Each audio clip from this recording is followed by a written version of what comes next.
I'm going to talk about Xcode tips and tricks. So the first half will be about talking about the Xcode package manager, Alcatraz. So before I start, a quick show of hands, a quick poll. How many of you use Alcatraz? Plugins in Xcode. Used. Okay. So maybe not many. Great. So I'll just run through a few plugins quickly, and then for the next half, I'll just run through a few things that are not very obvious about Xcode until someone points you to them, or if you read the docs very carefully. Okay, so this is the package manager. Basically, this is completely third-party software. So a bunch of developers very diligently build plugins for Xcode to add functionality to Xcode, and then someone also very diligently built a package manager around it so that it's easier to discover and manage these plugins. So it's very simple. The package manager lets you look at, browse, search plugins. You can see what have been installed, uninstall them. So I'll quickly show you. Okay, so over here I have a very simple app. It just display one root view controller with a solid bluish color. Okay, so very often we need to deal with colors in our code, right? So one of these plugin called ColorSenseRainbow basically lets you change UI colors. So I can make this red. Right. So the values will change as I tweak the sliders. When I rebuild the app, of course it uses the new color. Right. So very convenient. It works in both Objective-C and Swift. So next one, To-Do plugin. This is very important. Okay, so if I hit a shortcut, I can see To-Do, so I can click and go to it. Some of this is actually very basic editor functionality, but Xcode is not a fantastic editor. It has a bunch of very useful features, right? Like instruments and tools profile, which is very powerful, but the editor itself can have much more. Okay, you might have noticed when I click on method names, they are highlighted. They are the same method. This is called AutoHighlightSymbol plugin. This is very useful, especially if you are browsing a code base, a huge code base that you are unfamiliar with. Similar to this plugin, there is one called KSImageNamed. So I'll show you an example in Swift. So this works in Swift. So this is actually quite interesting. So you can add images or PDF to your Xcode projects, either directly or through assets.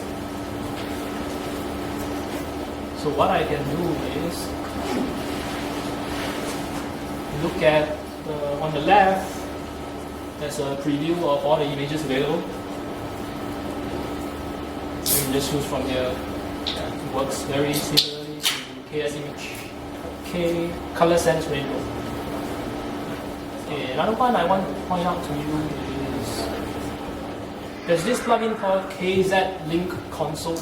What it does is when you do an NS log and you print out a message including this text, your program source code file name, colon, followed by the line number. What it does is you can click on it in your console and it will open the line for you. This goes to view controller, this goes to test.swift line 15. Very useful for debugging. So you just need to do basically this underscore file and line to get this.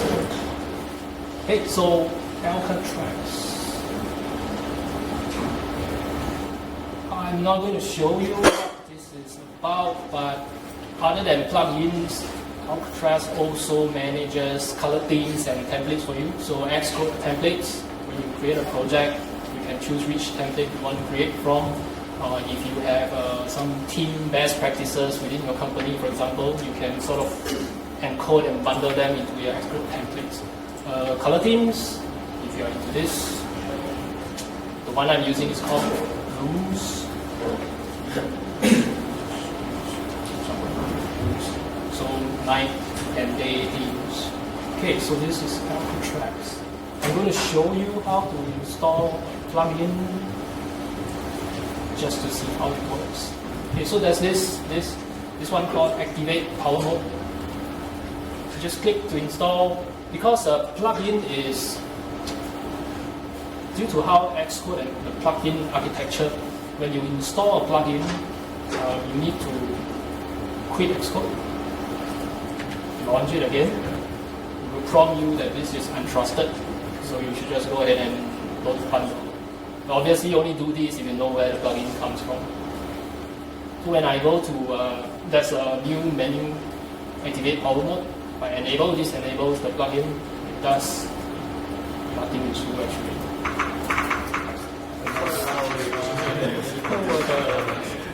But this is useless, but it illustrates that a plugin basically has access to everything, like both the graphic context, sound, your text, and so on. So there's no code signing, no approval process.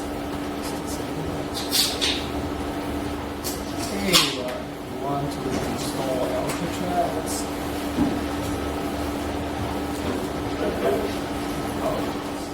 So, you know what plugins that they use for WWDC? C. For the WWDC presentation, right? Sometimes they just type something and then just come out like that.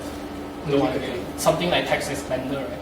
I don't know. That's why I asked. I don't know. But I noticed that they seem to use snippets a lot. Like they drag and then another function appears. Where what? No, they use snippets, the full snippets. Usually they have shortcuts for in all the systems.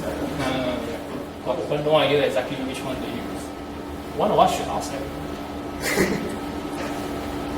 Yeah, so basically a script for you to install.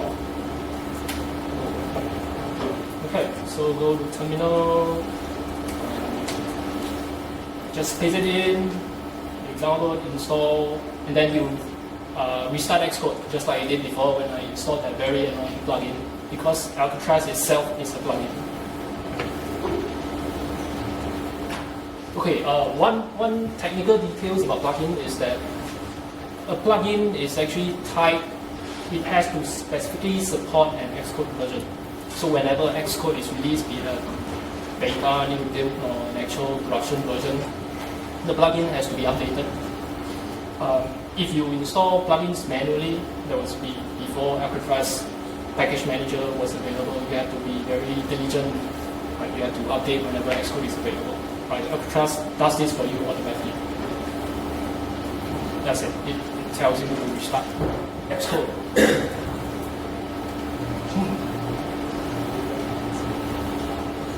Okay, so that's Alcatraz. So let me build. Oh, one little thing. So I'll talk about Xcode itself. One little thing is this thing is called the jump bar. You can actually type to filter. Oh yeah. See, it's very little thing, right? But imagine if you are using MVC massive view controller. There's 100 methods there, 100 functions there. This can be very, very useful. Yeah. Okay. Okay, another thing is in both Objective-C and Swift, some of this might actually be very obvious, especially once if you implement an extension. This class is called test. Source. You don't actually have to memorize all the methods to the method or refer to docs. all the time, you can just do table view, number of rows, and then you can just type and so forth. Very useful when you need to implement protocols.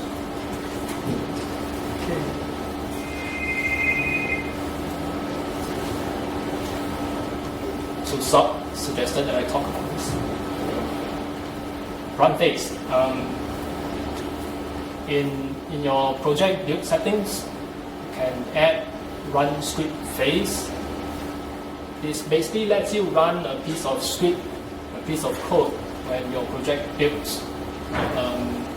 If you use crash reporting tools like Crashlytics, part of Fabric, Criticism, etc., what they do is they will usually ask you to paste in a piece of code into this run script phase so that you can upload the dsym files, directories to their servers, right? So that when there's a crash, they can symbolicate your code, the crash. But there's actually interesting things you can do with run script. For example, a few years back, Flipboard magazine startup, they describe the development process, and one of the tools they have is whenever they do a ad hoc build, they include the version number or build number of their app into the app icon. Right? So when you look at your home screen, you always know which build version you are using, and there's the potential for you to run several builds in parallel, so you can compare. Right? So in example, I'm just going to give you a very contrived example. So for example, when I build, I can say this is just a tool to send notification, inform some server or something. So what happens is when I do a build,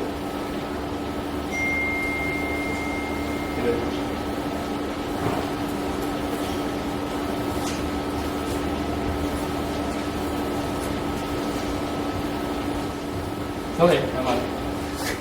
Yeah. So imagine that you can do anything over here, run a script or run a piece of code that calls other more complicated app or server setup.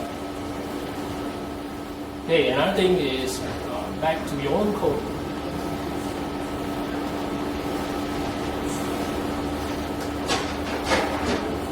Okay, so imagine that you have a piece of code, a function where the logic is relatively complicated, and halfway in your debugging cycle, you are troubleshooting something, and you want to figure out what's the value of j at this point. Right? This is very, very, very common. Right? For me, I use a lot of NSLog. For some people, you can set a breakpoint and go into the debugger and inspect the value. So what I do is commonly I do something like this everywhere, and it gets very messy after a while because you need to remove them and print lots of stuff, right? And the worst thing is you need to do a recompile, a rebuild. Then maybe you need to navigate for 30 seconds to a minute to this point where you can reproduce the issue. But actually there's a trick around this. So let me run.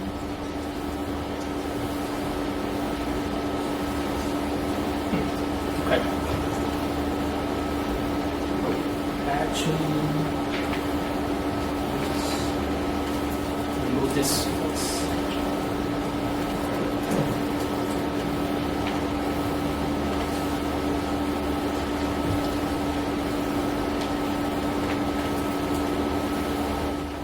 Yeah, I structured the app in such a way that when I put the app to sleep, go to home screen, resume the app, this function will be called.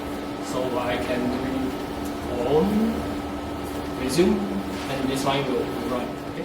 So what I want to do is be able to see the value of j at line 25, for example. So what I can do is I set a breakpoint, I edit breakpoint, I click add action, log message. Okay, so this is value j. So I don't have to do a rebuild. I just go to home again. Go to home, resume. It hits the breakpoint and it prints out the value of j. I can go one step further because as I was saying, I do lots of NS log, right, just to figure out one or several values. I just check, automatically continue after evaluating actions. I resume. Again, I go to home. Resume. You just quit. Right. So imagine you can do lots of this. And the best part is you can go to breakpoints tab, delete them when you're done. Right. So you don't have to recompile. Makes the debugging process, troubleshooting process much faster. Okay, one last thing. Still looking at this code. Sometimes again you are deep in there debugging, and again you want to skip the recompile build, navigate to that piece of UI or code thing, save time basically. Run it. Okay.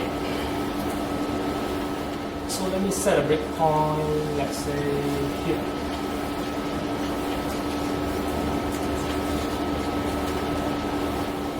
Okay, I have hit the breakpoint.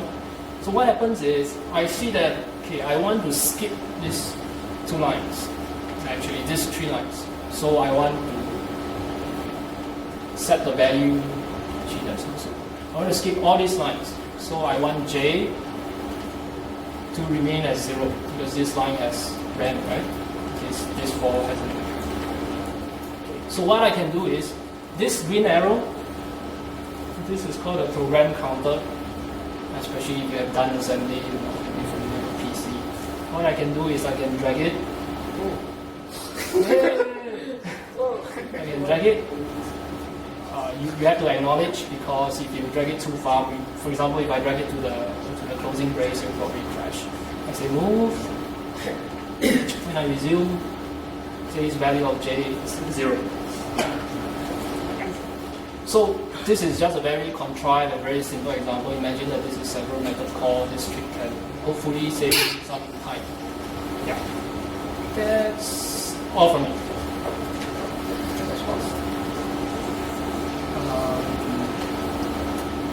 Okay, any questions?